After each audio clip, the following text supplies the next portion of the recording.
Hello friends, फिर से आपके लिए लेकर आए एक नई धमाकेदार आइटम। डबल 18 का टॉप है ये और 2000 वाट का टॉप होने वाला है ये। 850 की एक एचएफ है इसके अंदर और नेटवर्क इसमें भी कोई नहीं लगा हुआ है। और सबसे मेन बात है, आपको एम्पलीफायर भी नहीं लगाना इसको चलाने के लिए। एम्पलीफायर भी इनबिल्ट है। आप देख सकते हैं XLR in XLR out, power in power out और वॉल्यूम और एक्स्ट्रा एचएफ की भी रिक्वायरमेंट इसके अंदर हमने दे रखी है। और इसकी थोड़ी सी टेस्टिंग दिखाता हूँ मैं आपको कि इसकी पावर कैसी है।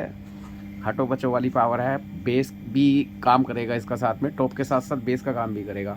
आप ये देखो, टॉप ये यहाँ पर लगे हुए हैं और यहाँ पर ये हमने खुशबू वाले पाउच टांग रखे हैं, जिससे कि बेसमेंट है हमारी, ताकि खुशबू आती रहे। और ये डिफरेंस लगभग मान के चलो लगभग 10 फुट का है और 10 फुट तक ये मान करके चलो जो ये लगे हुए हैं ना, इनको हिला करके दिखा देगा बिल्कुल। मैं एक बार थोड़ी सी टेस्टिंग देता हूँ आपको दोबारा।